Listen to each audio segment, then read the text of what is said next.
So one of the peculiarities of the Canadian licensing regime or registration regime of firearms is the concept of prohibited firearms. Now, when I was started out this, me and Ed in '63, there was no such thing. You could own pretty well anything you could get your hands on. There were what they called restricted, which means registered firearms, which were traditionally handguns, some rifles, and of course machine guns, which shocks many people to realize that there are illegal machine guns in Canada, but there are. Always have been, they have not caused a problem.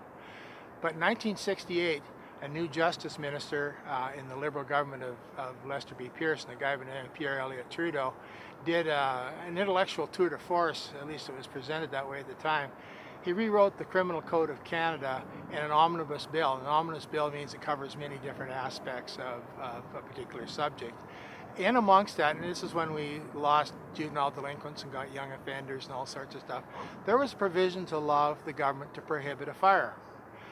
We, the people at the time in the gun clubs, and remember we had no national organizations to speak of at that time, but we raised pretty good heck because some people whose names you'll hear later, like Dave Tomlinson, knew darn well that this was going to be used for ill. And the politicians told us, oh, no, it'll never be used, it'll never be a problem. It's just in case an emergency happens. Well, in 1970 we had the FLQ crisis, and I'll do a whole segment on the FLQ crisis before we're done this, because that was a pretty scary time for us gun owners in Canada and a lot of other Canadians that believed in liberty too. But things cruised along. There was, again, we are not the biggest group, but we generate more mail than anybody else, so we're fairly famous from that point of view with the politicians. So in 1978, as part of the package that brought us the firearms acquisition certificate, the concept was put forward of a prohibited, now we go from firearm to weapon. And that's a semantic difference that they slid in on us. And honestly, we in the pro-firearms community didn't catch at the time, and it's hurt us ever since. Fully automatic firearms in the hands of collectors are not weapons, they're just collector's items and such like. They prohibited them, and they allowed them to be grandfathered so that people that owned them at a given date could continue owning them until they died, at which point I presume they're going to be chopped up, welded up, melted down, or some such thing like this. The government called it grandfathering, which is kind of a cozy, warm, cuddly, good feeling adjective for stealing your property by geriatrics. And that's what happened, of course. There were about 5,000 full auto collectors in those days. There were about 20,000 guns. There's no recorded instance of a registered full automatic firearm being used in a crime in all the history of their ownership in Canada. And I might add, and to our friends down south, the Bureau of Alcohol, Tobacco and Firearms, which has a much huger database to deal on, because there's a lot more of that type of firearm in the United States, all registered and all looked after, has only found one, and that was a crime of passion, where even the ATF admits that the guy would have used a butter knife, because that's what he had in his hand when he found his wife and his best friend together. So this is what happened. What happened,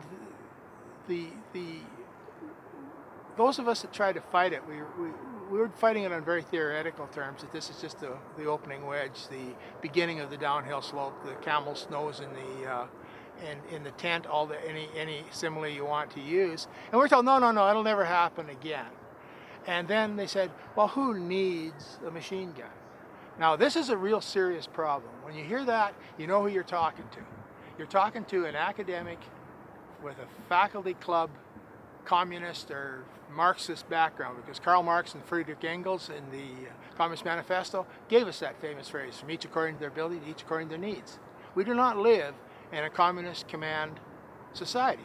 We live in a market society, and the market decides what things are supposed to be. Before full autos were prohibited, people didn't go out and buy them in droves, because most of us in those days were shooters, and believe me, you haven't really got ammunition bills until you got an ammunition bill for a Thompson submachine gun or something, and you spent a lot of money and a lot of time reloading to get that done. So that's how we started off with the idea of prohibited firearms. The semantics of the weapon were bad, and now we are in a position where, as we move forward, the next go-around was a conservative Prime Minister, Kim Campbell. Kim Campbell was promoted right from the day she was a school trustee in Vancouver, to be a leader of the Conservative Party and the Prime Minister of Canada. She had handlers, she had backers, and they were darn good. And they pushed her through being on CBC Radio on Morningside with Peter Zosky, one of the most beloved broadcasters in this country. And she did what she could to ingratiate herself with the powers that be. So after the Montreal massacre, I was mowing my lawn one day, and my MP saw me out in the lawn, and he drove into my driveway. His name was Arnold Malone. Arnold Malone's a good man. If he watches this, I want to make sure I put that on the record. He was a fine member of Parliament. And he said to me, Jim, we've got a new Justice Minister coming in today. Her name's Kim Campbell, and she'll be able to do a bill that you'll all be able to live with. And I said, I don't see anything wrong with the laws we have now, Mr. Malone. He said, well, we got to make some changes. We're under pressure. I said, from who? I'm one of your constituents. I'm sure not pressuring you. He said, well, pressure in Ottawa. I said, well, okay. Do you think you're going to get one more vote by picking on us gun owners? Do you think it's going to be one more vote? He said, well, we have to, Jim. So what they did, they created a category of firearm that does not exist in the Canadian law now, then, or any other time, called a paramilitary firearm. Then they went through a 2-year-old edition of Gun Digest, and they drew circles around anything that had a black pistol grip or was black in color, or maybe a 22 that looked like a machine gun, like the Army Jaeger line of 22s, and they called them all paramilitary firearms. And we knew right away that this had happened because there was a misprint in one of the Gun Digest guns. It was listed as a 22 and as a 9mm, and I happened to own that particular gun. And so we knew instantly what it was. And when Dave Tomlinson with the National Firearms Association put forward a Freedom of Information request, we got page after page of photocopies of the Gun Digest with circles around all these different guns. And that's how they were picked. There was no lawful problem with any of these guns or anything. It was just whatever the whim was. That little gig probably cost Shooters of Canada maybe $1 billion in lost property. They were dedicated. There were also certain guns that were banned, including variants of them by name, like for instance the FNFAL, the Heckler & Koch series, the FAMAS. I mean, semi-automatic FAMAS, I think there were 24 in all of Canada, and they were genuinely semi-automatic. And we had, for a period of time, been able to have converted automatics, which were originally machine guns that were welded or modified and machined in such a way that they'd only fire semi-automatically or single shot. Those were prohibited holus bolus. There's no provision on that.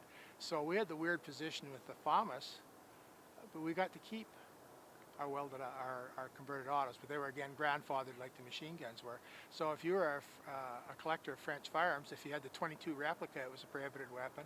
If you had the semi-automatic made for civilians only model, it's a prohibited weapon. But if you had the military rifle that was made for the military and was welded so it wouldn't fire full auto, you could keep it. And very, very bizarre laws. And this went on and on and on. Like I said, this probably cost the Canadian gun owners $1 billion, and there's probably another couple billion in these grandfathered guns, because now us guys are getting old, and maybe we've got a 25 auto or a 32, because those were banned, or a gun with a pistol with a barrel 4 inches or shorter.